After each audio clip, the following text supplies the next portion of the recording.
Bună ziua tuturor! Suntem pe canalul unde vorbim de siguranță rutieră, unde de multe ori e vorba de viața oamenilor. Revenim la seria de videoclipuri cu poliția rutieră, spaima circulației, și astăzi mergem în județul Bihor, unde mor oameni. Mor și sunt grav răniți mulți oameni.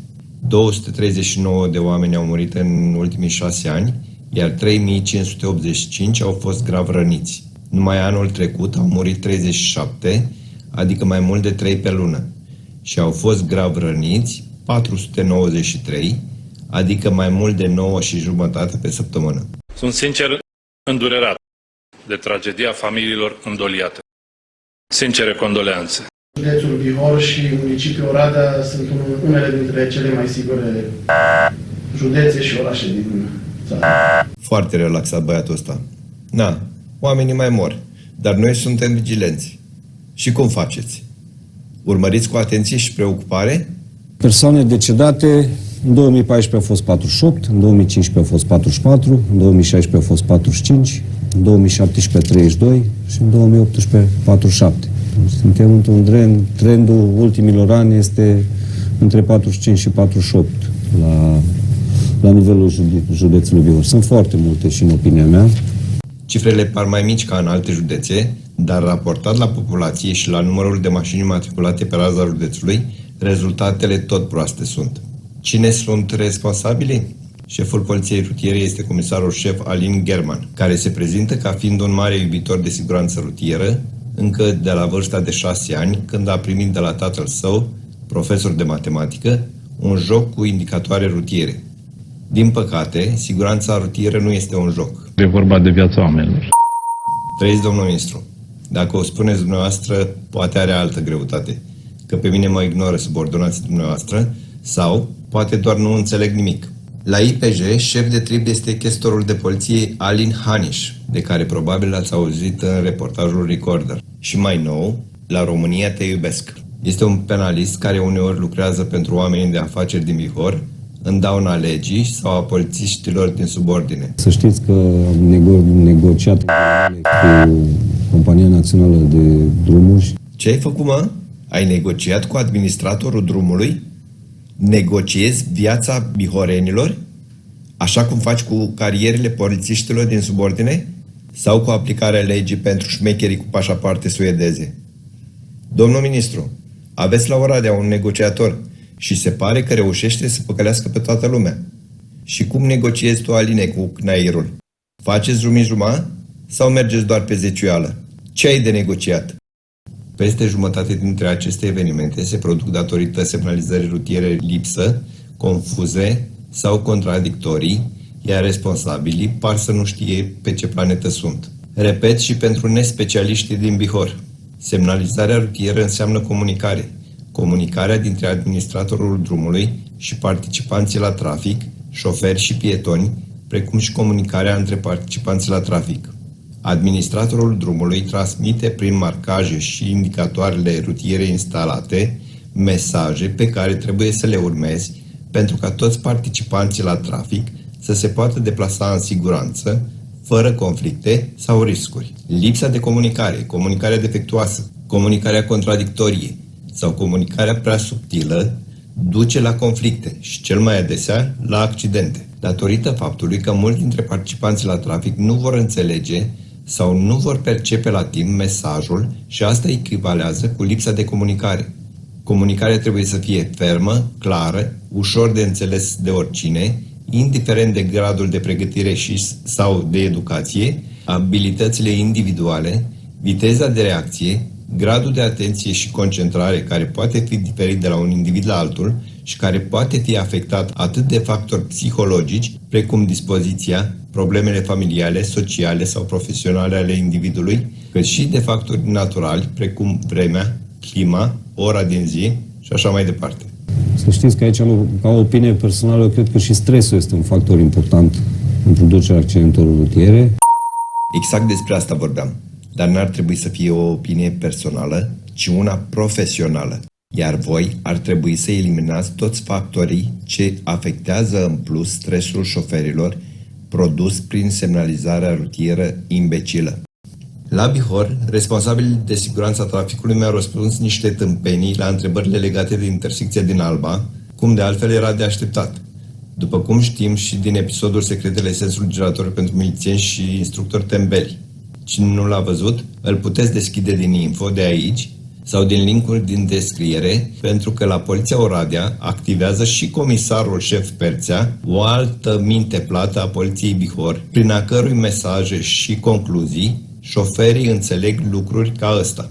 Aici e sens unic sau circulați în ambele sensuri? În răspunsul primit, acești responsabili subliniază un articol tembel din codul rutier, preluat ca atare din Convenția de la Viena, respectiv articolul 6.16 din Ordonanța 195/2002. Intersecții. Orice încrucișare, joncțiune sau bifurcare de drumuri la nivel, inclusiv spațiile formate de acestea. Așa au gândit în 1968 specialiștii că orice încrucișare, joncțiune sau bifurcare de drumuri la nivel, inclusiv spațiile formate de acestea, reprezintă o intersecție, bazându-se probabil pe arhitectura rutieră de la vremea respectivă sau pe necunoașterea matematicii. Unde se intersectează vehiculele într-o bifurcație? Dacă cineva găsește răspunsul, primește un premiu. Și continuăm concursul cu a doua întrebare. Unde se intersectează vehiculele într-o joncțiune? Iar acum, dacă acceptăm definiția codului rutier, că orice încrucișare, joncțiune sau bifurcare de drumuri, inclusiv spațiile formate de acestea, reprezintă o intersecție, și dacă mă uit la un nod rutier ca acesta din Piața Unirii din București, unde văd mai multe încrucișări de drumuri, joncțiuni, bifurcații și mai multe spații formate de acestea, rezultă că Piața Unirii este o intersecție și nu un nod rutier format din mai multe încrucișări de drumuri, joncțiuni și bifurcații. O tâmpenie, nu? Discuția și explicațiile le-am mai oferit și în acel video cu Secretele sensului giratoriu, episoadele 2 și 3. Dacă m-ar întreba cineva, eu aș ridica rezerve și excepții față de Convenția de la Viena, care conține mai multe erori, unele foarte grave pentru siguranța rutieră, dar am să fac cândva un episod separat cu erorile acestei convenții. Începem incursiunea în Bihor de la ieșirea din Băile Felix, spre Oradea. Dintr-o bandă pe sens, intrăm în două benzi pe sens și gata. Banda 1 este o farsă. Dacă ai intrat aici, poți să oprești motorul, pentru că mai departe n-ai dreptul legal să te deplasezi. Nu poți să treci peste linia continuă. Aici se putea configura o bandă de ieșire pentru dreapta și una de intrare în sensul giratoriu. În acest fel, într-o fereastră, puteau intra simultan două mașini care să elibereze coada care se formează la ieșirea din Felix. Sau voi n-ați văzut cozile care se formează? Asta ce e? Bandă de intrare pentru stânga în acest unghi ascuțit? De ce doar pentru stânga? Oradea este un oraș viu, sau cel puțin așa pare. Semnalizarea rutieră este mai bună comparativ cu alte municipii, e un oraș măturat, dar la fel de murdar ca toate celelalte din România. E ca o cămașă periată de scame, dar fără apă, tot murdară rămâne. Dacă nu mă credeți, deschideți harta satelitară din Google Maps cu Oradea și spre comparație căutați Viena, Berlin, Madrid sau alte orașe din Europa. Ăștia suntem noi. Haine de firmă, mașini bengoase, dar coborâm în noroi. Și am ajuns la Oradea, la sensul giratoriu cu șoseaua de centură. Avem două benzi pe intrare, însă semnalizarea sensului giratoriu și a restricțiilor de prioritate există doar pentru cei din banda 1, unde prezența unui vehicul înalt va bloca vizibilitatea acestor indicatoare pentru cei din banda a doua, care nu vor ști că trebuie să cedeze prioritatea de trecere. Pe celălalt sens al axei, deci la a doua ieșire, la fel, semnalizare doar pentru cei din banda 1. Pentru cei din șoseaua de centură, aceeași problemă. Partea bună e că există marcajul și simbolul cedează pe ambele benzi, ceea ce înseamnă că cel puțin ziua, pe timp de vară, carosabil uscat, șoferii vor avea un indiciu despre prioritate. Alin plus alin, înțelegeți ce vă spunem despre importanța semnalizării rutiere? Apucați-vă, vă dă o meserie ca lumea, bă, că asta trebuie. Aici la fel. După ce că șoferii nu vor avea vizibilitate la ieșirea din parcare și în 99,99% din cazuri nu vor avea un pilot care să-i dirigeze, șoferii și pasagerii acestor mașini care parchează sunt obligați să treacă strada, 2 benzi de circulație, prin loc nepermis, pentru că nu au un trotuar pe care să meargă până la trecerea de pietoni. Parcările pe stânga sunt permise doar dacă șoferii și pasagerii își pot continua deplasarea în siguranță. Aici ce ați făcut? 4 benzi de intrare într-un sens giratoriu cu 2 benzi? Și mai departe avem un șantier și ocolim prin stânga? Am senzația că sunt pe contrasens. Da, deja sunt pe contrasens, pentru că asta mi arată balizele de șantier. Să ocolesc prin stânga. Domnii de la rutieră, să-mi trimiteți procesul verbal. Da, se pare că toată zona este un șantier. Probabil că, cu siguranță, veți remedia toate problemele, nu? Alt sens giratoriu. Avem un marcaj tâmpit care le spune șoferilor să intre în banda a doua și să iasă la a doua, a treia, a patra ieșire, tot din banda a doua. Așa cum ne-a explicat și monumentul șef Perțea. Avem marcajul și simbolul cedează pe ambele benzi, dar nu avem indicator pentru cei din banda a doua. Și aici ce avem? Avem o linie de ghidaj după linia cedează? Serios? Și aceeași linie de ghidaj tâmpită o regăsim și pe ieșirea din sensul giratoriu? Eu mai rău nu înțeleg nimic, acum mai rău ca înainte. Alt sens giratoriu, aceleași marcaje tâmpite. Domnilor, cel din banda întâi, odată intrat în sensul giratoriu, are dreptul de a ocoli sensul circular de câte ori vrea el, până amețește. Așa că marcajele astea pot fi marcaje de orientare, doar dacă în interiorul sensului giratoriu există marcaje specifice, ca în cazul smart giratoriului. Vezi video din info. La intrare, la fel, indicatoare doar pentru cei din banda 1. Cei din banda 2 merg la noroc. E ca la păcănele. Pe calea Sfânt Andrei e un șantier, iar voi ați avizat și controlat că semnalizarea de șantier corespunde normelor și nu pune în pericol siguranța traficului, nu? O fi bine ca materialele provenite din excavație și lucrări să fie pe calea de rulare? Oare nu afectează capacitatea de frânare a vehiculelor? Ce ne spun balizele de șantier? Că trebuie să le ocolim prin stânga, pe contrasens. Cum procedăm alin plus alin? Bă, toți muncim, dar puțin facem ce trebuie. Cerem constructorului sau administratorului drumului să utilizeze atât balize de exterior, ca cele din imagini, cât și balize de interior. Știi ce zic? Și dacă ați dat avizul și nu se conformează, dați amenzi. Iar dacă nici așa nu se întâmplă nimic, închideți șantierul până când va intra în legalitate. Voi sunteți legea. Marcajul ăsta de șantier ce spune? Să virezi la dreapta din banda 2? Peste cei din banda 1? Serios? Cum ați avizat voi tâmpenia asta? Sau a trecut Dorel pe acolo cu pensula fără să știe ce desenează? Și am ajuns în această intersecție unde văd 4 indicatoare, în timp ce 3 este numărul maxim permis. Dar voi nu știți de asta și nu aveți nevoie de chestii ce țin de psihologie, pentru că voi trăiți în viitor unde mașinile sunt conduse de computere. La ce bun indicatorul sfârșitul restricției de limitare de viteză? Urmează o intersecție. Asta înseamnă că restricția încetează de la sine. Tot voi ați dat avizul pentru acest indicator montat în acest loc? Uite, ăsta e un indicator de orientare, la fel ca și desenele pe care le-ați avizat voi în sensurile giratorii. Astea sunt marcaje de orientare, pentru că orice marcaj sau indicator acționează din locul unde sunt instalate sau marcate și până în prima intersecție.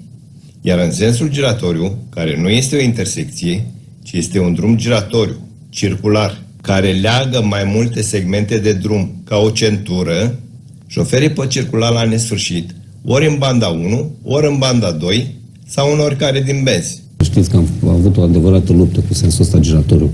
Știu că aveți încă multe dubii despre sensul giratoriu, Mulți polițiști, mulți constructori și administratori de drumuri încă mai cred că e o intersecție. Acolo unde a fost o intersecție și peste noapte a apărut un sens giratoriu, e posibil să nu vedem beneficiile sensului giratoriu, pentru că fiind un sens giratoriu mic, îl vedem și îl interpretăm ca pe o intersecție. Dar dacă facem sensul giratoriu mare, drumul circular cu sens unic care leagă toate segmentele de drum, acum tot o intersecție? Probabil că acum unii vor înțelege. Alții, precum cei care au proiectat, dar și cei care au avizat pasajele de la Domnești, Alexandrii, Berceni, Olteniței, nu vor înțelege nimic nici acum.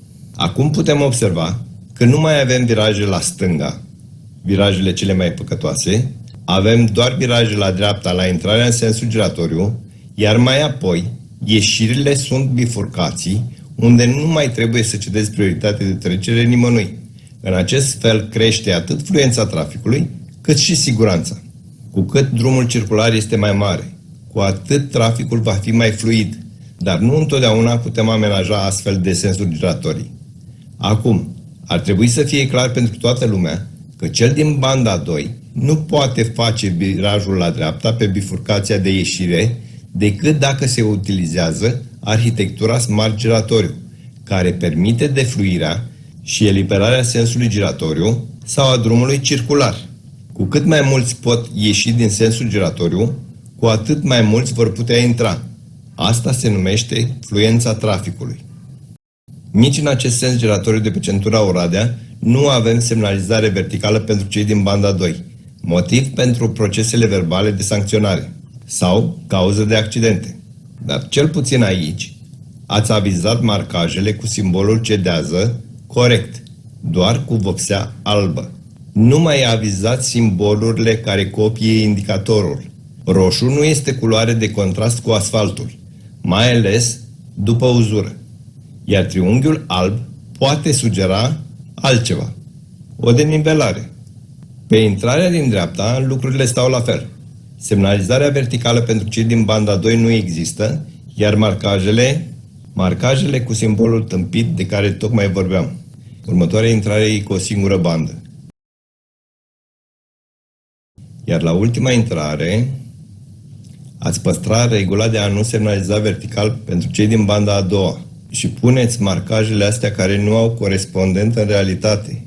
Cei care vor dori să iasă la a doua, a treia sau a patra ieșire din banda 2 vor constata pe buzunarul lor cât de costisitor poate fi. Marcajele astea merg la turbogiratoriu sau la smart giratoriu, pentru că acolo interiorul sensului giratoriu are culoare dedicate, unde se creează fluxuri și unde vehiculele nu intră în conflicte. Și am ajuns la Salonta, care se scrie cu Y. Salonta cu Y, da? Care este siguranța traficului în această intersecție Y? Drumul secundar este cel din dreapta din imagine. Cum se vor asigura șoferii vehiculelor comerciale din dreapta? Nimeni nu știe exact, dar unii care sunt conectați la satelit sau la alte planete spun că e posibil să ai vizibilitate în spate, dincolo de geamul din dreapta al cabinei, deși legile fizice ne spun că nu putem vedea după colț. Acesta este unghiul mort pentru orice șofer de vehicul comercial, fără geamuri. Nimeni nu se poate asigura corect din dreapta spate. Așadar, cei ce vin din stânga vor intra în această intersecție în orb. Vor afla mai târziu dacă e liber dreapta sau dacă nu. Tot în Salonta, altă intersecție Y, aceeași tâmpenie avizată de voi. Dar am impresia că există o pistă de biciclete cu circulație în ambele sensuri. Serios? Cei ce vin de pe drumul din stânga, cel din dreapta imaginii, au indicatorul cedează. Însă nu pot ceda prioritatea pentru că nu au vizibilitatea asupra drumului din dreapta. Ăsta din stânga o fi sens unic începând de aici? Hai să verificăm. Cei din strada Petre Păulescu nu sunt obligați să vireze la stânga, așa că pot vira la dreapta. Deci, segmentul de drum până la intersecția Y e un drum cu circulație în ambele sensuri, deși nu există marcaj de separare a sensurilor de mers. Iar în intersecție scapă cel mai mare și mai tare, nu? Tot în Salonta, altă intersecție Y. Însă aici nu avem niciun indicator. Se aplică automat prioritatea de dreapta, da? Aceeași situație imposibilă pentru șoferii vehiculelor comerciale fără geamuri în spate, care vin din stânga. Aici avem marcajul înainte și la stânga. Însă virajul la stânga este interzis de linia continuă. Cum facem alin plus alin? Pentru cei de pe contrasens, la fel. Bandă pentru stânga, doar că virajul la stânga e interzis prin marcajul cu linie continuă. Iar unde începe linia discontinuă, nu încape decât o trotinetă, o bicicletă sau un scooter. Apropo de scooter, în majoritatea țărilor din vest, scooterul se conduce cu categoria B, fără ore de inițiere. Dacă știi să mergi pe bicicletă și ai B-ul, poți conduce un scooter. Asta așa, pentru că am mai auzit de niște năzbâtii pe care colegii de la IGPR vor să le pună în codul rutier.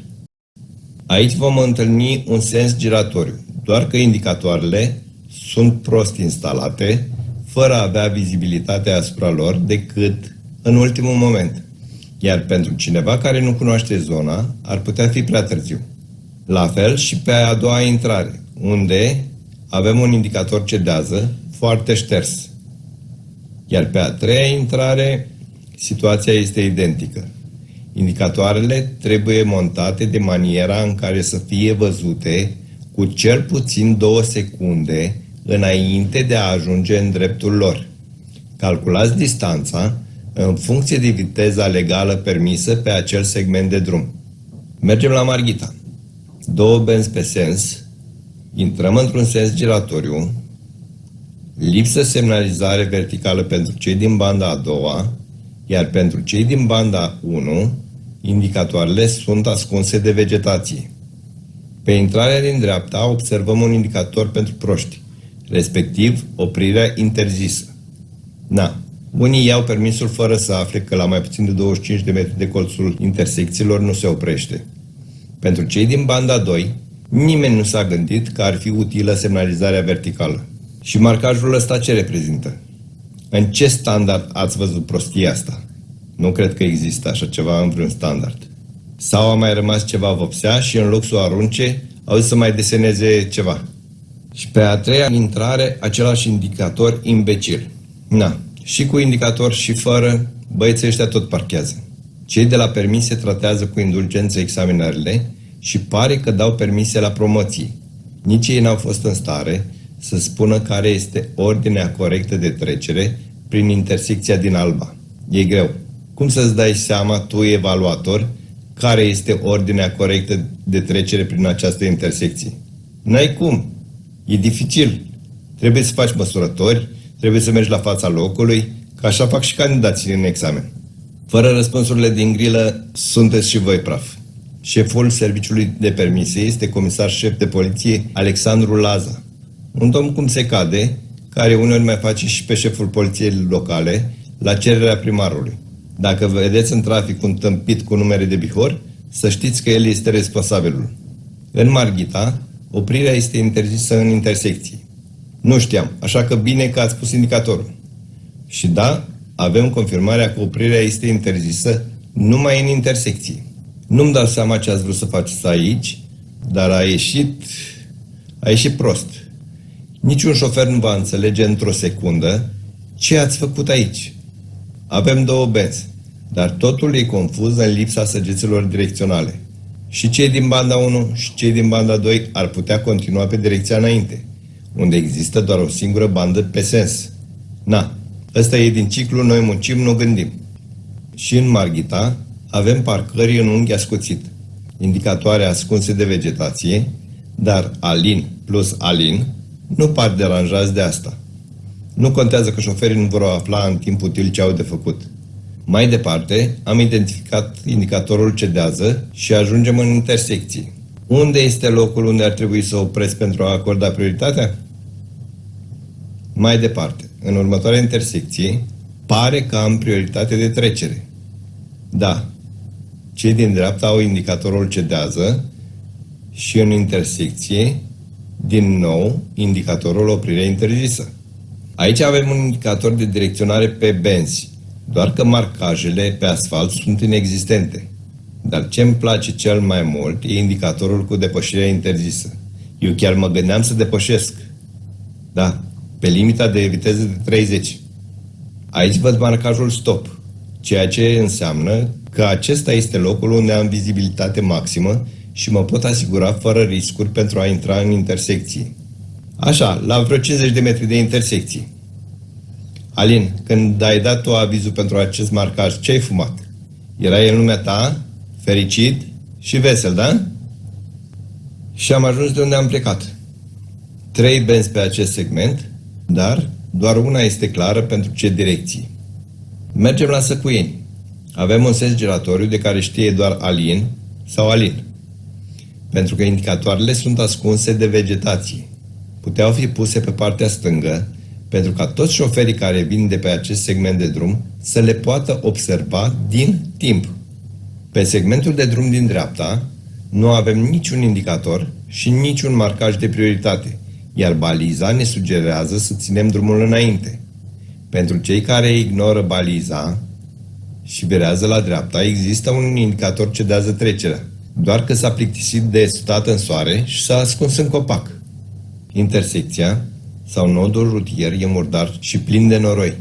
Însă mai departe, îmi place ce văd.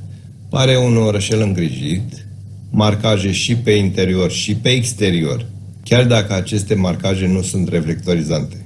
Partea cu noroiul se poate rezolva cu o cisternă de apă și un pistol cu presiune. La Beiuș, zici că orașul nu are primărie. Foarte murdar. Totul e numai noroi uscat care mărește suprafața de frânare, atât pe timp uscat, cât și mai ales pe carosabil umed. Iar dacă e umed, știm că parbrizul și toată mașina va fi plină de noroi.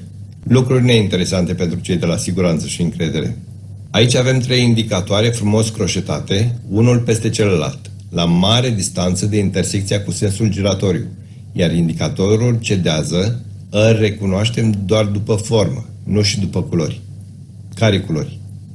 Pe celălalt segment avem indicatoare pe partea dreaptă a drumului, doar că vehiculele aflate în parcarea de acolo obturează vizibilitatea asupra indicatoarelor. Pe al 3-lea segment ce intră în acest sens giratoriu, nu avem niciun indicator și niciun marcaj, pentru că șoferii se informează de la lună sau de la soare. Depinde de ora din zi. Alin e masculinul de la Alinuța? Știam niște bancuri cu Alinuța. Sau nu sunt bancuri? Poate fi realitatea. Pe al 3-lea segment avem indicatorul cedează, dar și sfârșitul opririi interzise. Alin crede că se poate opri până la 6 metri de colțul intersecției cu sensul giratoriu? Tot aici se pare că a fost o trecere de pietoni, pentru că indicator nu există, iar marcajul nu a fost refăcut. Niște băieți de la circulație au înfișat postului chestiunile astea. Tot în Beiuș, pe trecerea de pietoni e amenajată o parcare. Indicatorul trecerii de pietoni este instalat înainte de intersecția de dinainte de trecerea de pietoni. Nu avem trotuar pe partea dreaptă, dar avem semafor. Trotuarele. Cât mai e trotuarele? A? După semafor avem indicatorul stop, fără marcaj. Iar dacă mergem pe cealaltă intrare, observăm că a existat cândva marcajul cedează, doar că praful de pe șosea l-a uzat înainte de vreme. Nu văd niciun indicator de prioritate, așa că mergem puțin mai în spate. Nu există indicator, iar marcajul ăsta nu e vizibil nici pe timp de zi, așa că nu mai pun în discuție noaptea, ceața, ploaia și alte chestii care afectează vizibilitatea. Dar nu. Marcajul ăsta cedează, abia perceptibil, este pentru credincioșii care merg la biserică. Au scăpat cu viață până acum și trebuie să aprindă o lumânare. Iar aici avem o lucrare frumos semnalizată cu balize care îți spun să faci slalom printre ele. Prima se oculește prin stânga, a doua prin dreapta, iar a treia prin stânga. La Alești intrăm într-o intersecție unde indicatoarele sunt ascunse total după stâlpi și cruci. Dar dacă ai văzut crucea, ar trebui să fie suficient. Iar pe drumul principal există o bandă refugiu pentru stânga, dar nu avem niciun marcaj sau indicator pentru aceasta, Așa că unii ar putea considera amenajarea ca fiind o bifurcare a sensului de mers cu prioritate și în acest fel se intre în coliziune cu cei ce vin de pe contrasens. Când lucrurile sunt confuze, înseamnă că nu sunt clare, iar România are 47% analfabeți funcționali. La momentul ăsta suntem funcționali. Mergem mai departe și găsim poliția. Da, e plapuma pusă în geam. Semn că nu se va schimba ceva prea curând nici în Alejde. La intersecția de la biserică la fel. Un marcaj direcțional pentru direcția la stânga, fără niciun marcaj de separare a benzilor. Și mai departe, așa cum ne-am obișnuit. O să încercăm și ne-am străduit și în 2018, să știți, chiar dacă ne atragem foarte multe jurături, să fim cât se poate de eficienți pe drumurile publice, dar acum... Bihoreni, ați avut un accident datorită semnalizării rutiere precare? Cereți instanței ca Alin să vă despăgubească. El este omul ce avizează tot. El răspunde de siguranța rutieră, dar și de pagubele pe care le produce semnalizarea rutieră lipsă, confuză sau imbecilă. Asta a fost pentru azi. Abonați-vă la canal pentru că voi continua să-i demați pe acești impostori care vă pun viața în pericol zi de zi pe banii dumneavoastră. Uneori, algoritmul YouTube notifică cu întârziere sau nu afișează întotdeauna notificările. Am deschis și un canal WhatsApp pentru a fi la curent cu toate postările de pe acest canal. Linkul îl aveți în primul comentariu de mai jos. Dați click pe link, apăsați butonul Urmărește și activează clopoțelul pentru a nu pierde nicio postare. De fiecare dată când voi adăuga un clip nou, veți primi un mesaj pe WhatsApp și îl veți găsi în tabul Noutăți. Deschideți grupul Siguranță Rutieră, unde veți vedea toate postările. Toți membrii sunt anonimi. Datele dumneavoastră nu sunt vizibile. Distribuie linkul și prietenilor tăi, că poate așa vei salva o viață. Mulțumesc celor care ați apăsat butonul like, e gratuit. Iar cei care aveți urări pentru responsabilii de siguranța rutieră, vă rog să le scrieți în comentarii.